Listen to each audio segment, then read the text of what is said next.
नमस्कार। आप देख रहे हैं पंजाब केसरी टीवी। आपके साथ मैं हूं अविरल सिंह। आज हमारे साथ एक ऐसी शख्सियत मौजूद है जिन्होंने कोरोना काल में क्या गरीब, क्या अमीर, क्या लाचार, क्या बेसहारा लोग, हर उनकी मदद की जो उनके पास मदद के लिए पहुंचे या उनके जरिए किसी ने मदद मांगी। जी हाँ, मेरे साथ मौजूद हैं अजीत कुमार सिंह जी, जो समाज कल्याण विभाग में कार्यरत हैं। इलाहाबाद यूनिवर्सिटी से पास आउट हैं। अपने व्यस्ततम समय के बावजूद वो लोगों की मदद के लिए खुलकर आगे आए हैं और बानर सेना देवदूत के नाम से एक पेज बनाकर एक फैन सेवक के रूप में वो लोगों के सामने हाजिर है। अजीत जी, स्वागत है पंजाब केसरी टीवी पर आपका। धन्यवाद अवरुल जी। जी, सबसे पहले हम ये जानना चाहेंगे कि इस मुहिम की शुरुआत कैसे हुई, क्योंकि आज बानर सेना का नाम पूर्वांचल में, अगर मैं कहूँ तो पूर्वांचल में तो बच्चे बच्चे की जुबान पर बानर सेना का नाम है। देश के कई अन्य हिस्सों में भी इसकी शुरुआत हुई है, तो कहाँ से इसकी शुरुआत हुई? जी, पहले हम फेसबुक पे लिखा करते थे। जैसा आपकी जान रहे हैं कि मैं इलाहाबाद विश्वविद्यालय से पास आउट हूँ, तो वहाँ भी एक ये इलाहाबाद विश्वविद्यालय का परिवार बना हुआ है, ग्रुप, जिसमें 60,000 के आसपास लोग हैं। और इसी तरीके से राष्ट्रवादी एक ग्रुप है जौनपुर में, उसमें भी 60-70 हजार लोग हैं। फेसबुक पे भी हम लोगों के बारे में लिखा करते थे, जैसे इलाहाबाद यूनिवर्सिटी के बारे में, वहाँ के अधिकारियों के बारे में, जैसे जौनपुर की शख्सियत के बारे में। तो थोड़ी लोकप्रियता थी, लिखने के हिसाब से लोग जुड़े हुए थे। उसी में बीच बीच में मैं मदद मांग लेता था लोगों की, जैसे किसी की आग लग गई या किसी को कैंसर हो गया, किसी की लड़की की शादी के लिए, तो लोग लाख, 2 लाख, 3 लाख, 4 लाख, 5 लाख तक की मदद कर दिया करते थे। तो उसी समय कोरोना आया, तो कोरोना में जौनपुर से शुरुआत हुई। लोगों ने कहा कि भैया ऑक्सीजन नहीं मिल रही है, भैया एडमिट करा दीजिए। तो हम उस नंबर पे जिस पे फोन आता था वो फेसबुक पे लिख देते थे, तो लोग आगे आके हॉस्पिटल बता देते थे, ऑक्सीजन दिलवा देते थे। तो जब तेज हुआ तो हमने अपील की लोगों से कि जो हमारे साथ वाले जुड़े हैं वो पेज बना लें, व्हाट्सएप ग्रुप बना लें, सभी हॉस्पिटल का नंबर रख लें, मेडिकल स्टोर का नंबर रख लें, सिलेंडर वाले का नंबर रख लें, और लोगों को बताते जाएं कि कहाँ से क्या मिलेगा। किस तरीके से शुरुआत हो गई, तो हम लोग मदद करने लगे लोगों की। तो इसमें बानर सेना की काफी चर्चा है, तो कितने सदस्य हैं आपकी टीम में, कितने बानर मौजूद हैं? तो बानर की तो बात तो आप समझिए 50,000 हमें लगता है हो गए होंगे, लेकिन जो है ग्रुप और फेसबुक पे जैसे 11-12 हजार तो हमारे फेसबुक पे जुड़े हुए हैं। 5,000 के बाद 6-7 हजार लोग फॉलोइंग में, ये शुरू हुआ तब बढ़ गए। और पूरा इलाहाबाद परिवार में जैसे हम लोग डाल देते थे, वहाँ हेल्प ग्रुप एक बना है, उसमें डाल देते थे। 15, 20, 25 व्हाट्सएप ग्रुप बने हुए हैं। तो संख्या, चूंकि हम लोगों ने अपील ही करते थे, जैसे आपसे अपील कर ली, आप जुड़े हुए हैं, तो हमें बिना जाने हुए, न उस मरीज को जाने हुए, आप भी लोगों की मदद कर दिए होंगे। बहुत से पत्रकार और बहुत से अधिकारी जो हम लोगों सीधे नहीं जुड़े हैं, लेकिन पोस्ट देख के मदद कर देते थे। अजीत जी, एक सवाल ये होगा कि आप पीसीएस अधिकारी भी हैं, समाज कल्याण विभाग में कार्यरत भी हैं, तो ऑफिस और इस बानर सेना की मुहिम को आप कैसे मैनेज करते हैं? क्योंकि कई सारे लोगों के मन में क्यूरियोसिटी है कि अजीत जी आखिर अपने नौकरी करते हुए भी कैसे लोगों, इतने लोगों तक पहुंच रहे हैं कि हर सेकेंड उनकी पेज पर अपडेट होता है। जी देखिए, वो 30 मार्च तक हम लोगों के यहाँ बजट खत्म होता है, तो मार्च तक तो ज्यादा समस्या थी। उस समय इतना कोरोना का असर भी नहीं था। 30 मार्च के बाद तेजी पकड़ा, और उस समय हम लोगों के यहाँ काम अपेक्षाकृत कम हो जाते हैं। मतलब बजट जो था 30 मार्च को खत्म हो जाता। अप्रैल का महीना तुलनात्मक ढंग से आराम का रहता है, और लॉकडाउन भी हो गया तो और भीड़ कम हो गई। तो हम लोग दिन भर ऑफिस में बैठे रहते थे, तो अपने फेसबुक पेज को, व्हाट्सएप को अपडेट करते रहते। जैसे कोई मैसेज आता था हम तुरंत पोस्ट कर देते थे। और अपने ग्रुप वालों को भी हमने यही सक्रिय किया था लड़कों से कि दिन रात फेसबुक और व्हाट्सएप पे आप लोग रहिए। तो हम लोग 3 बजे रात, 4 बजे रात तक जगह करते थे, सुबह फिर लग जाते थे। तो बहुत से ऐसे लोग होंगे, हमें लगता है 500-700 लोग की, जिन्होंने रात में पूरी नींद नहीं ली होगी। तो उस हिसाब से सबकी मदद मांगते रहते थे, हो जाता था। तो एक अनुमानित अगर लगाया जाए तो अब तक कितने लोगों की मदद आपने जौनपुर, बनारस, पूर्वांचल और बिहार में कितने लोगों की मदद की होगी? दिल्ली का आंकड़ा तो दूसरे सवाल है हमें। जी, हम लोग तो समझ लीजिए अभी तक 4-5 हजार लोगों तक तो हम लोग मदद पहुंचा चुके होंगे, जिनके रिस्पांस हम लोगों को प्राप्त हुए हैं कि हमारी मदद हो गई, हमें मिल गया, या हम एडमिट हो गए, दवा मिल गई, इस तरीके का। बाकी और जो लोग जो है अपने आप से, जैसे बिना पोस्ट किए ही उनका अप्रोच रहता था, आपसे कोई संपर्क किया, जान गया कि आपने एक बार मदद की, दूसरी बार वो डायरेक्ट आपको फोन कर लेता था कि भैया इसमें भी मदद करा दीजिए। तो उस तरीके से जो मदद किए हों उसकी कोई बात ही नहीं, लेकिन 5-6 हजार लोगों का हम लोगों का अनुमान है कि हम लोगों ने सीधे उनको मदद पहुंचा दी। अजय जी, बानर सेना की अगर मैं बात करूं तो बानर सेना में काफी उत्साहित लगती है। अगर आप जैसे ही आपके पेज पर कोई पोस्ट डलता है कि इनकी मदद की जाए, तो उसमें तुरंत कई सारे जो बानर हैं या जो देवदूत हैं वो फौरन पेज पर आ जाते हैं कि अजीत दत्ता मैं इसकी मदद करूंगा, अजीत दत्ता मैं इसकी मदद करूंगा। तो उसमें फिल्ट्राइजेशन कैसे होता है कि ये केस सही है या ये केस गलत है, या कौन उस केस को देखेगा? नहीं, वो तो पर्टिकुलर हम लोग ये नहीं कर पाते कौन, वो सब लोग मिल जाते हैं और उसको फॉलोइंग करने, उसका जो नंबर रहता है उस पे लगे रहते हैं, तो उसमें उसी में एक दो लोग आपस में तय कर लेते हैं कि हम इनसे अपडेट लेते रहेंगे कि कहाँ हो गया। जैसे मान लीजिए उदाहरण एक प्लाज्मा का ले लीजिए, एक प्लाज्मा का डोनर कोई बात करने लगता है, 5 लोग अगर तैयार हो गए तो उसमें से उन 5 लोगों में एक बात करता रहता है, भैया आप कब चलेंगे, कहाँ चलें, कहाँ पहुंचे, हॉस्पिटल पहुंच गए कि नहीं। उन अटेंडेंट को उनका नंबर दे देता है कि ये डोनर आपको पहुंच गए हैं, हॉस्पिटल तक पहुंच गए हैं, आप इनका प्लाज्मा निकलवा लीजिए।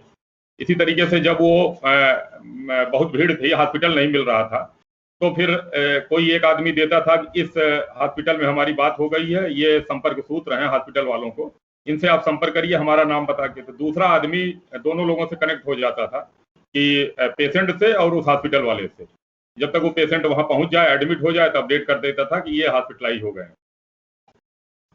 जी जी, ये भी जानना चाहेंगे कि इस दौरान आपके पास कुछ हास्यात्मक चीजें भी हुई होंगी मदद के दौरान, कुछ ऐसी चीजें भी होंगी जिससे आपका थोड़ा बहुत आपको गुस्सा भी आया होगा।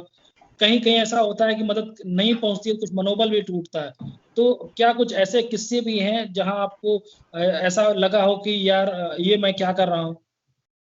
नहीं, ऐसा नहीं, जैसे आप बता रहे हैं तो थोड़ा सा खींच कभी कभी हो जाती है। जैसे एक उदाहरण बताएं आपको कि जौनपुर में हम लोगों ने एडमिट कराया उस लड़के को, और उनके मदर थे या पिताजी थे, एकदम एग्जैक्ट नहीं याद है कौन था, तो वो एडमिट भी हो गए, हॉस्पिटल मिल गया, गैस सिलेंडर वंडर लग गया। तो जब वो 10 बजे रात की 11 बजे उनको फुर्सत मिली, तब उन्होंने कहा कि जो है अब हमारे पास खाएंगे कहाँ हम, जो आदमी उनकी मदद करा रहा था। तो वो अपने यहाँ से उनको खाना भिजवाया टिफिन में, किसी से थोड़ी दूर पे ही था तो भिजवा दिया, शहर में ही रहता था। तो जब खा वो लिए तो फिर 1 बजे रात उसको फोन कर रहे हैं कि हम तो घर से चद्दर उद्दर नहीं लाए हैं, हम सोएंगे कैसे। तो अब वो रात में कहा कि यार अभी ये पहले बताए होते तो हम चद्दर उद्दर की व्यवस्था करा देते। तो इस तरीके से, या कहिए कि वो जो आते थे घबराहट में आ जाते थे, जब उनको सुविधाएं मिलने लगती थी तो अपेक्षाएं उनकी बढ़ जाती थी, तो वो समझ नहीं पाते थे कि हम क्या मांग रहे हैं। कुछ इस तरीके का रहता। लेकिन ज्यादातर लोग बड़े मतलब कोऑपरेटिव थे, उनकी मदद होने के बाद बड़ा थैंकफुल हम लोगों को बड़ा बोलते थे, बड़ा अच्छा लगता था। ऐसी घटनाएं कम आई, लेकिन अच्छी घटनाएं ज्यादा आई। ये कुछ वैसा ही किस्सा है जो दर्शक हमें देख रहे हैं, हमें सुन रहे हैं। ये कुछ वैसा ही किस्सा है कि इंसान की महत्वाकांक्षाएं कभी खत्म नहीं होती। उसको अगर थोड़ा मिलता है तो वो और अधिक महत्वाकांक्षा की कोशिश करने लगता है। तो अजीत जी हमारे साथ जुड़े हुए हैं, तो जो दर्शक हमें देख रहे हैं उनसे मैं ये कहना चाहूंगा कि इस कोरोना काल में अजीत जी और उनकी टीम ने जिस तरीके से लोगों तक मदद पहुंचाई है, उसमें 90% लोग तो ऐसे हैं जो काफी संतुष्ट थे, जो जिन्होंने साधुवाद दिया अजीत जी को और इनकी पूरी टीम को। लेकिन कुछ लोग ऐसे भी हैं जो कुछ विवाद पैदा कर कर या फिर अपनी महत्वाकांक्षाओं के चलते ऐसी मुहिम में कुछ खलल डालते हैं। तो उनसे यही अपील है हमारी भी, पंजाब केसरी टीवी की भी, कि वो कृपया ऐसा ना करें। हम जानेंगे अजीत जी से आगे कि अजीत जी आपकी टीम में सुरजीत जी भी हैं, उनको आप प्यार से जेलर कहते हैं, प्रज्ञा दीदी भी हैं। तो इन इन ये लोग आपके साथ पुराने जुड़े हुए हैं या फिर ये आपके साथ बानर सेना बनने के बाद जुड़े हुए, क्योंकि ये लोग भी काफी एक्टिव दिखते हैं? जी जी, हमारे टीम में तो जैसे सुरजीत हमारे फेसबुक फ्रेंड थे, तो उनसे फोन पे बात होती थी, फतेहगढ़ जेल में पोस्टेड हैं। और एक हमारे हॉस्टल के सीनियर हैं दिवाकर सिंह, इंस्पेक्टर हैं बरेली में। राजेश बहुगुड़ा सर हैं, IAS हैं, कमिश्नर MP उसमें क्या नाम से सरकार में। तो ये लोगों का पहले था, जब हमने शुरुआत किया तो ये लोग बड़ा अप्रिसिएट किए कि ये काम होना चाहिए, हम लोग मदद करेंगे। उसमें सुरजीत जैसे अपना नौकरी करते थे, लेकिन दिन रात हम लोगों के साथ लगे रहे। दिवाकर सर लगे रहे, और रमेश दुबे एक थे, वो लग गए। बाद में प्रज्ञा आ गई। राजा एक उड़ीसा में नौकरी करता है, वो नौकरी से अपनी छुट्टी ले लिया, मतलब 20-22 दिन करके, या 3-4 लड़कों को लेके, जैसे डोनर खोजना, ब्लड बैंक वालों से बात करना और लड़कों से कनेक्ट करना। इस तरीके से हम लोग 30-40 लोग ऐसे थे कि जो दिन रात लगे रहे और लोगों को इकट्ठा करते रहे। तो अजीत जी, अगर हमारे दर्शक कुछ ऐसे हैं कि हमको लगभग लाखों लोग देखते हैं, पंजाब केसरी का प्लेटफॉर्म ऐसा है कि लगभग 1.25 करोड़ जो हमारे इंडिया के और इंडिया से बाहर ऑडियंस है, वहाँ के लोग जुड़े हुए हैं, तो कोई एक ऐसा नंबर हो जो अगर पूर्वांचल, अगर मैं बात करूं कि जो देवदूत हैं, जो वानर सेना, वो खास पूर्वांचल में ही मौजूद है। दूसरे जगहों पर उनकी पहुंच थोड़ी कम है, लेकिन है, मदद वहां भी पहुंचती है। तो कोई एक ऐसा नंबर जो आप शेयर करना चाहेंगे जहां लोग अपनी मदद को अपील कर सकें? हाँ, नहीं, जो आप कह रहे हैं कि पूर्वांचल में, तो हम लोग शुरुआत चूंकि पूर्वांचल से की है और पढ़ाई वहीं हुई हो, तो ज्यादा संख्या में लोग हम लोगों से वहाँ कनेक्ट हैं। लेकिन मदद की बात जो है, हम लोगों से जिसने मदद मांगी, चाहे सूरत से मांग लिया हो, चाहे जम्मू कश्मीर से मांग लिया हो, चाहे पांडिचेरी से, मदद वहां आप समझ लीजिए कि भगवान ही उतर के किए होंगे। मतलब आपको उदाहरण बताएं कि वापी में जो है कर्फ्यू लग गया था और एक लोगों का संदेश आया कि हमारा ऑक्सीजन रेट गिरता जा रहा है, मैं मर जाऊंगा अगर कोई मदद नहीं करेगा। तो हम लोगों ने उसको पोस्ट किया, अपने इलाहाबाद यूनिवर्सिटी के IRS अधिकारी हैं अंजनी पांडे सर, उन्होंने एक्शन लिया, वहाँ के ADM से बात किया, फिर उनको हॉस्पिटल में ADM साहब, वहाँ के ADM साहब जो है स्कार्ड पुलिस में भर्ती कराए। बॉम्बे में लोगों ने जो है नेताओं को संपर्क करके, अधिकारियों को संपर्क करके बॉम्बे में भर्ती करा दिया। पटना में, मध्य प्रदेश में, झारखंड में, जहां से भी मदद आई, मतलब आप ये मान लीजिए कि वो ईश्वर का वरदान रहा हो। जैसे आप लोग पत्रकार लोग इतने जुड़े हुए हैं कि उनके पूरे ऑल इंडिया में नेटवर्क है, तो बहुत से पत्रकार भाई ऐसे करते थे, वो फॉरवर्ड कर देते थे, जहां का मामला रहता था फॉरवर्ड कर देते थे। लेकिन तुलनात्मक रूप से यूपी के केस ज्यादा थे, यूपी और दिल्ली के, क्योंकि यूपी वाले दिल्ली और गाजियाबाद में भी रहते हैं, तो वहां की संख्या और जगहों से ज्यादा थी। तो हम लोगों का फेसबुक है, जैसे हमारा अजीत प्रताप के नाम पे, उस पर मैसेंजर पे कोई कर सकता है। हमारा नंबर है 9412349741, 9412349741। इस पे कोई मैसेज डाल देता है मदद, और अपना अटेंडेंट का नंबर जो फोन उठाए किसी भी प्रकार का हो, तो हम लोग उसको पोस्ट कर देते हैं और अपने जितने ग्रुप हैं उसमें वो फॉरवर्ड कर दिया जाता है।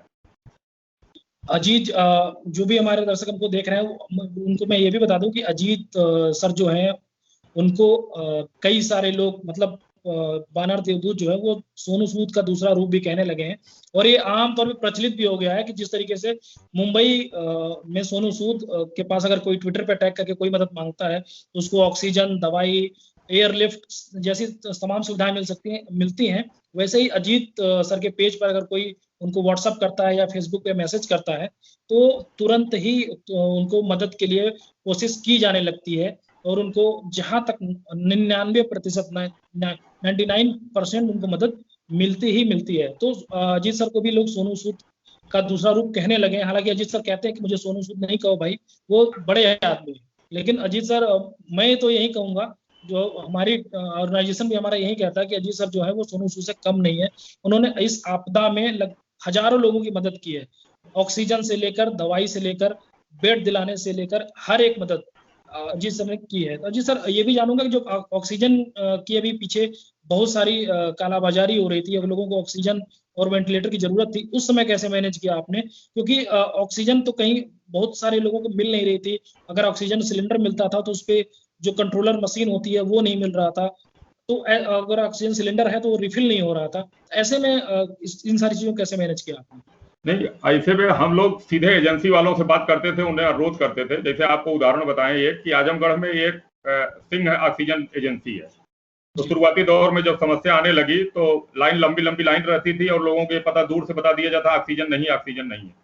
तो उसमें हम लोग, जो दिवाकर सर थे, इंस्पेक्टर हैं पुलिस में, हम लोगों ने उनका फायदा, वो रात भर जगह रहते थे, सिर्फ ऐसी जगहों पे संबंधित एसओ को फोन करते थे। उन्होंने आजमगढ़ में उस इंस्पेक्टर से कहा कि भैया वो मर जाएगा, कोशिश करिए। तो इंस्पेक्टर साहब ऑक्सीजन वाले से बात कराए, उन्होंने कहा नहीं, हमारे पास है, हम रात में भरेंगे, लेकिन भरेंगे जरूर। तो जब 2-3 बार उन्होंने देखा कि ये बानर देवदूत अनजान लोगों के लिए इतना कहते हैं, तो उन्होंने अपने एजेंसी वाले को रात दिन खोल दिया और ये कहा कि जो आदमी आए सबको ऑक्सीजन दी जाएगी, और जो गरीब हो तो उससे ऑक्सीजन का पैसा भी मत लीजिएगा। अगर वो कोई बानर सेना वाला कह देता है या कोई गरीब आता है, वो न कर दीजिए। और वो बेचारे ने, उन्होंने भरा, अनिल सिंह या क्या नाम था, हमें नाम भी नहीं मालूम। और फिर हम लोगों को बड़ा धन्यवाद उन्होंने दिया, कितने लोगों को उन्होंने मदद की, और धन्यवाद भी इस बात के दिया कि आप लोग अनजान लोगों के लिए जब इतना कर रहे हैं, तो हमारा काम ही है, हम ऐसे मुसीबत में रात दिन जागे रहेंगे तो क्या दिक्कत है, जाके हम ऑक्सीजन देंगे। बिल्कुल। अब तो सर, ऐसी घटनाएं आपको बताएं कि यहाँ कानपुर में भी एक हुआ कि एक अकेली महिला थी, और जो है उनके परिवार वाले विदेश में रहते हैं, हस्बैंड बाहर रहते थे, ससुर के साथ थी। और एक वरिष्ठ पत्रकार हैं, आप लोग बहुत लोग जानते होंगे, चंचल सिंह जौनपुर के पूर्व बीएचयू के अध्यक्ष थे, उनकी परिचित थी। उन लोगों ने हमको 9 बजे रात फोन किया, तो हमारी टीम वहां जो गई तो 1 बजे रात सिलेंडर उनके पास भी नहीं था, तो उन लोगों ने सिलेंडर व्यवस्था की, फ्लो मीटर की व्यवस्था की। और 1 बजे रात जब ऑक्सीजन वाले के यहाँ भराने गए तो उन लोगों ने पूछा कि आप किसके लिए ले जा रहे हैं, तो उन्होंने बताया कि हम लोग इस तरीके का अपील आई है, हम उनके लिए ले जाएंगे। तो उस ऑक्सीजन वालों ने उनसे पैसा ही नहीं लिया, कहा जब 1 बजे रात आप अनजान लोगों के लिए रहे तो हम क्यों पैसा लें, आप ले जाइए ऑक्सीजन फ्री में। तो बहुत से लोग इस तरीके के रहे। ये है एक देवदूत की ताकत, वानर सेना की ताकत। अब तो सर ये भी मैंने देखा आपके फेसबुक पोस्ट के माध्यम से, तो कई सारे लोग कई सारे जगहों पर तो देवदूत की जो टी शर्ट पहने हैं, या जिनके जो ये पता लग रहा है कि ये वानर सेना देवदूत से जुड़े हुए हैं, उनसे तो दुकानदार पैसा लेना भी मुनासिब नहीं समझ रहे हैं। जी जी, ये जौनपुर की घटना है। वहाँ के पुलिस वाले, जैसे बादशाहपुर में हम लोगों ने अपील की थी, बादशाहपुर एक टाउन एरिया है, मुंगरा बादशाहपुर, कि आप लोग चंदा करके, जनता चंदा करके ऑक्सीजन कंसंट्रेटर 2-3 मंगवा लीजिए। तो वहां वो लोग कर रहे थे, तो 112 नंबर की गाड़ी जा रही थी, तो वहां के जो पुलिस वाले उतरे, 1100 रुपया उन्होंने चंदा दिया और उन लोगों को नाश्ता कराया और फोटो खिंचवाई। कल जौनपुर में ट्रैफिक वाले जा रहे थे, जब वानर सेना के टी शर्ट वालों को देखे तो उन्होंने कहा कि यार हम लोग तो रक्षक हैं, तुम लोग तो जीवन दाता हो, एक फोटो हो जाती। तो वो अब दुकान वाले जैसे चाय नाश्ता में वो लड़के टी शर्ट में टहलते रहते हैं चाय नाश्ता में, तो दुकान वाला चाय और नाश्ते का पैसा ही नहीं लेता, कहता है बड़ी मेहनत के बाद वो लोग देते हैं, तो कहता है कि नहीं नहीं हम पैसा नहीं लेंगे। तो इस तरीके से सम्मान लोग करते रहते। ये अजीत सर की मुहिम है और इनकी टीम की पूरी मुहिम है कि वानर सेना को लोग आज इतना जानने लगे हैं, पुलिस वाले उनके साथ फोटो खिंचाने के लिए आतुर हैं, वो एक सिर्फ एक मदद भावना के नाम पर। और कुछ जो समोसे चाय वाले लोग हैं, जो इतनी उनके प्रति निष्ठा है कि वो उनसे समोसे और चाय के पैसे नहीं ले रहे हैं। तो ये एक मुहिम है अजीत सर की और इनकी टीम की, कि लोग आज वानर सेना को इस प्रेम के भाव से देख रहे हैं कि ये सेना दिन रात बिना निस्वार्थ भाव से लोगों की, बिना दिन या रात देखे हुए लोगों की मदद कर रही है, लोगों तक पहुंच रही है, और इसमें कोई स्वार्थ वाली भावना नहीं है। तो अजीत सर का एक पेटीएम नंबर भी है इनकी टीम का, जहां आप मदद भी कर सकते हैं। वो नंबर क्या है सर, जो आप जहां पेटीएम लोग करके टी शर्ट के लिए मदद कर सकते हैं निस्वार्थ भाव से, इसमें कोई किसी के ऊपर कोई। हाँ नहीं नहीं, उसको तो हम लोगों ने आपस में ही मान लिया था, इसे मजाक में लड़के कहते थे कि चाचा टी शर्ट हमको नहीं पहनाएंगे, और आप लोग कर रहे थे तो हमने लिख दिया था एक अकाउंट नंबर जो यहाँ से कानपुर से जाता है, जो दुकान वाले बनाए थे डिजाइन करके, तो उनका लिख दिया था। तो उसमें हमें लगता है कि एक ही दिन में 4-5-6 घंटे में 40-50 हजार रुपया आ गया, तो हम लोगों ने बंद कर दिया कि उतनी टी शर्ट पर्याप्त है। और लोग और जगह से बनवा रहे हैं कि आप क्यों चंदा के लिए कह रहे हैं, टी शर्ट हम 500 दे देंगे, 1000 दे देंगे। तो हम तो बस इसलिए लिख दिए थे कि प्यार में आप गिफ्ट देंगे, तो जो लड़के दिन रात एक ही टी शर्ट पहने दो रहेगा, तो एक दिन इसको धुल लेगा, दूसरे दिन पहन के चला जाएगा। तो ये प्यार है वानर सेना के लिए लोगों का, कि लोग 4 से 5 घंटे में ही लगभग 30 से 40 हजार रुपए की फंडिंग हो जाती है वानर सेना के टी शर्ट के लिए। तो अगर आप भी अजीत सर की मुहिम से जुड़ना चाहते हैं तो इनका फेसबुक पेज है AJITSINGH अजीत सिंह के नाम से, और मोबाइल नंबर सर ने अपना बताया है। अगर आप कोरोना काल में परेशान हैं और तो आपको मदद कहीं नहीं मिल रही है, तो आप अजीत सर को सीधे अप्रोच कर सकते हैं, या हमारे पंजाब केसरी के पेज पर अप्रोच कर सकते हैं। हम आपकी मदद के लिए हमेशा अजीत सर से कांटेक्ट में रहेंगे। अजीत सर नौकरी भी लगवाते हैं, अगर इनके पास कोई नौकरी के लिए मैसेज करता है तो वो तुरंत अपने फेसबुक पेज में मैसेज लिखते हैं। तो कई सारे इनको चाहने वाले, इनको प्यार देने वाले ऐसे लोग भी हैं जो तुरंत इनके लिखे को अपनाते हैं, और जिसके लिए भी अपील होती है उसको कॉल करके उसको नौकरी या उसको जो जरूरत होती है वो सारी भी मिलती है। तो अजीत सर, इस मुहिम की भी शुरुआत इलाहाबाद वटवृक्ष के तले हुई थी, कि आपने इस शुरुआती दौर में कुछ लोगों की नौकरी भी लगवाई थी जो काफी परेशान थे, इलाहाबाद में रहकर पढ़ाई करते थे, आर्थिक रूप से कमजोर थे, कुछ ऐसी मदद भी आपने की है? जी जी, वो जो लड़के लिख देते हैं तो हमें पता है कितने सक्षम लोग हैं कि अगर उनके तक बात पहुंचेगी तो जो चीज हम लोगों के लिए बहुत कठिन लग रही है, हो सकता है उनके लिए बड़ा आसान हो। तो उस समय हम लिख देते थे तो बहुत लोगों को मिल गई। अभी आज ही आपको बताएं कि 1 घंटे पहले सुल्तानपुर से एक विनायक सिंह ने कहा कि मैं ITI फिटर हूं और 19 मई 21 को हमारी शादी हो गई है, मैं नौकरी नहीं पाया हूं, बहुत परेशान हूं, मेरी आर्थिक व्यवस्था खराब होती जा रही है। अभी हमने किया, हमारे फेसबुक पे आप देखेंगे। तो बॉम्बे में एक अभिषेक कौशिक हैं, वो किसी स्टील प्लांट में इंजीनियर हैं। उन्होंने कहा कि भैया, मैसेज किया और उनको फोन पे भी कहा कि आप सुबह ट्रेन पकड़िए और कल आके यहाँ ज्वाइन कर लीजिए हमारी फैक्ट्री में। तो ऐसे लोग हैं, उनके लिए इतना आसान काम था, उस बेचारे के लिए बहुत कठिन है। हमें पता है कि अगर बातें सही प्लेटफॉर्म पे पहुंच जाएंगी तो जो हम लोगों के लिए बड़ा कठिन लग रहा है, दूसरे के लिए बड़ा आसान है, बाएं हाथ का काम है, तो मदद मिल ही जाती है। बिल्कुल। तो ये थे हमारे साथ अजीत सिंह सर, जो इलाहाबाद विश्वविद्यालय के पास आउट हैं, ताराचंद हॉस्टल से निकले हुए हैं, अंतवासी वहाँ के, आज समाज कल्याण विभाग में कार्यरत हैं और इस कोरोना के दौर में लगातार लोगों की मदद के लिए हमेशा पहली पंक्ति में खड़े हैं। अगर दिन हो या रात, अगर इनके पास कोई मैसेज पहुंचता है तो ये हर संभव कोशिश करते हैं कि अपनी सेना के माध्यम से कि उस पीड़ित व्यक्ति की मदद हो, चाहे वो नौकरी से जुड़ी हुई हो, चाहे वो बीमारी से जुड़ी हुई हो। अगर आप भी अजीत सर के साथ खड़ा होना चाहते हैं, उनकी मुहिम में कंधे से कंधा मिलाकर उनका साथ देना चाहते हैं, तो उनके साथ जुड़िए। और ये हमारे इस इंटरव्यू करने का मकसद सिर्फ इतना ही था कि जो सामाजिक कार्य जितनी बेहतरीन तरीके से हो रही है, उसको वो कहीं छिपा ना रह जाए, वो लोगों के सामने आए। तो ये हमारा स्पेशल। अविरल जी, एक घटना आज की थोड़ा सा बता दें, ये अच्छी रहेगी समाज के लिए। एक जौनपुर में विवेक सिंह थे, उनकी मृत्यु 2 दिन पहले हो गई। उनके पिताजी की 10 साल पहले मृत्यु हो गई थी, 2 साल पहले उनके भाई की मृत्यु हो गई जी। और अकेले थे, और जो है उनकी मृत्यु हो गई जो है कोरोना से जी। तो उनके घर में 2 बच्चे और उनकी भाभी और उनकी विधवा माँ, सब विधवा 2 महिलाएं और बच्चे थे। तो हमको आज पेपर में हमने पढ़ा और पेपर में ही हमने लिख दिया कि अगर वहां के सम्मानित लोग आगे आए, नहीं तो हम लोग वानर सेना वाले घर घर जाके मदद मांगेंगे, उनकी मदद करेंगे।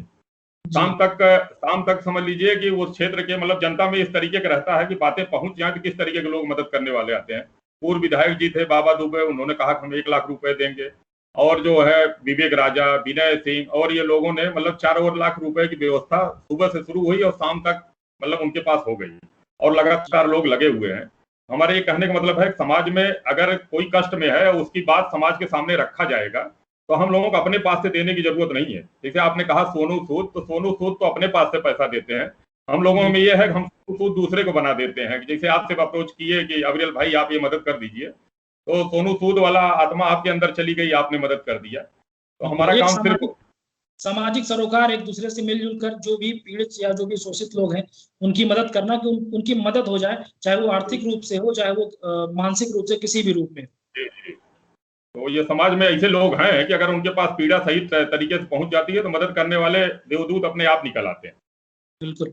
तो ये थे अजीत सर, इनसे हम दोबारा भी तब उस समय हम बात करेंगे अजीत सर से कि ताराचंद हॉस्टल और इलाहाबाद यूनिवर्सिटी के कुछ मजेदार किस्से अजीत सर के पास हैं। आज तो ये किस्सा और आज ये इंटरव्यू लाने का मकसद ये था कि अजीत सर की टीम जो काम कर रही है, वो काम कहीं पीछे ना छूट जाए, वो लोगों तक निकल कर सामने आए। तो ये पंजाब केसरी का स्पेशल आप इंटरव्यू देख रहे थे अजीत सर के साथ। जल्द ही कुछ और किस्सों के साथ और कुछ और कहानियों के साथ हम दोबारा हाजिर होंगे। तब तक आप बने रहिए पंजाब केसरी टीवी।